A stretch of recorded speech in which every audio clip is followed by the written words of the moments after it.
दर्शकबिन नमस्कार।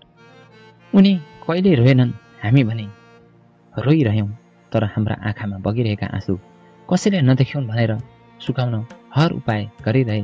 तर उनीले भने कहिले पनि गुनासो गरेनन्, तर हामी भने सधैँ गुनासो गरिरह्यौँ।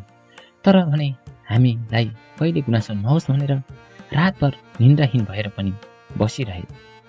बुबा भनेका रुख जस्तै हुन्, जसको छायामा हामी बच्चापनदेखि खेल्दै हाँस्दै हुर्किएर यहाँसम्म पुग्यौँ। तर बुबा कमजोर हुँदा भने हामी पन्छिन खोज्छौँ।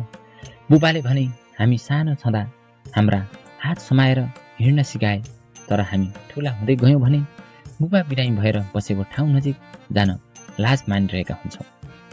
एक समयको कुरा हो, एउटा गाउँमा सन्देश नाम गरेका एक दयालु व्यक्ति बस्ने गर्दथे। उनले आफ्नो छोरालाई कसरी खुसी बनाउने भनेर धेरै सोच्ने गरिरहन्थे। उनले आफ्नो दुःख लुकाएर किन नहोस्, छोरालाई सबैको अगाडि राम्रो शिक्षा दिएर ठुलो मान्छे जसरी पनि बनाउनुपर्छ भनेर सोच गरिरहेका थिए। र उनको छोरा पनि एक्लो छोरा थियो र छोरालाई भने उनले गाउँमा रहेको एउटा विद्यालयमा भर्ना गरिदिए। छोरा पनि पढ्दै ठुलो हुँदै गयो र केही समयपछि गाउँमा रहेको विद्यालयमा अध्ययन पुरा गरिसकेपछि राम्रो कलेज पढ्न सहरतिर लाग्यो। सहरमा अध्ययन गर्दा गर्दै एक दिन भने उसले एउटा अफिसमा जागिर खायो। तर त्यो छोरा भने अफिसमा धेरै व्यस्त भइरहन्थ्यो। अफिसमा व्यस्त भएकै कारण ऊ भने बाबालाई भेट्न समेत कहिले आउँदैनथ्यो। तर बाबाको मन भने सहरमा भएको छोराप्रति माया र भेट हुने पर्खाइले भरिरहेको थियो।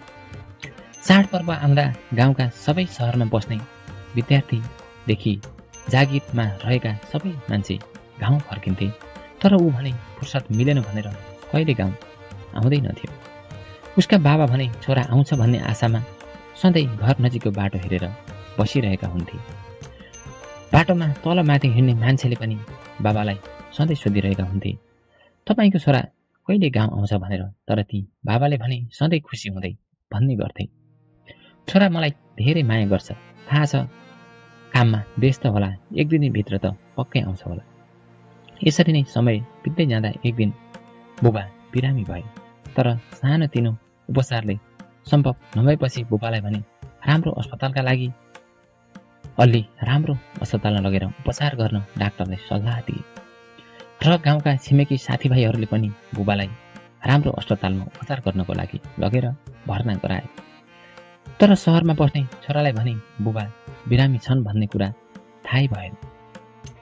बुबाले भने अस्पतालको बेडबाट बेला बेलामा भन्ने गरिरहेका थिए, मेरो छोरालाई बोलाउनु पर्यो, छोरा मलाई अझै राम्रो अस्पताल लगेर छिट्टै औषधि गरेर मलाई सन्चो बनाउनेछ। बुबालाई भने झन् बिमारले च्याप्दै गइरहेको थियो। तर छोरालाई भने सहरमा बाबा बिरामी भएर अस्पतालमा भर्ना भएको कुरा थाहा भएको थिएन। बाबा अस्पतालमा भने भर्ना भएको खबर थाहा छोरालाई भए पनि उसलाई फुर्सद भने कहिल्यै थिएन। र बाबा अस्पतालको बेडमा भर्ना भएको छन् भनेर छोराले थाहा पाउँदा पनि बाबालाई भेट्न जान भने उसलाई फुर्सद कहिले मिल्ने छाटकाट थिएन। र बाबाले भने सहरमा रहेको आफ्नो प्यारो छोरालाई एउटा अस्पतालको बेडबाटै पत्र लेख्ने सोच गर्दछन् र लेख्न लगाउँछन्। र यो पत्र भने जसरी पनि मेरो छोराको हातमा पुर्याइदिनु होला भन्छन्। र केही दिनपछि बाबा भने शान्त र आनन्द मनले यो संसारबाट बिदा हुन्छन्। र बाबाले पठाएको त्यो पत्र भने केही समयपछि सहरमा बस्ने छोराको हातमा पुग्छ। र जुन पत्रमा लेखिएको थियो, छोरा आज म यो संसारबाट बिरामी हुँदा तिमीलाई देख्न नपाएर बिदा भएँ। पैसा मात्र जीवनमा सबै थोक होइन छोरा, समय राम्रोसँग बिताउनु, म मर्ने बेला पनि तिम्रो माया पाउन सकिनँ, तर अरूलाई भने माया गरिरहनु छोरा। त्यो सबैभन्दा ठुलो धन हुनेछ जबसम्म समय रहन्छ सबैसँग राम्रो बोल्नु, नत्र समय गइसकेपछि पछुत्रो मात्र बाँकी रहनेछ।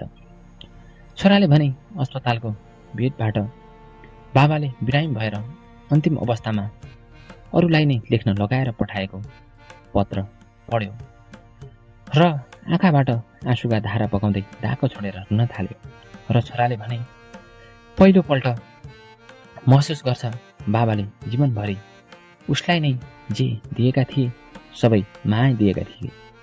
बाबाको मायाको मूल्य पैसाले पनि किन्न सकिँदैन भनेर। जीवनको दौडमा हामी भने आफन्तले हामीलाई दिएका सबै माया बिर्सन्छौँ। समयमा नै हामीले हाम्रा यी आँखाहरूले सबैसँग माया देखाउनुपर्छ। एक दिन नत्र सधैँका लागि हाम्रा आँखाहरू भने बन्द भइदिनेछन्।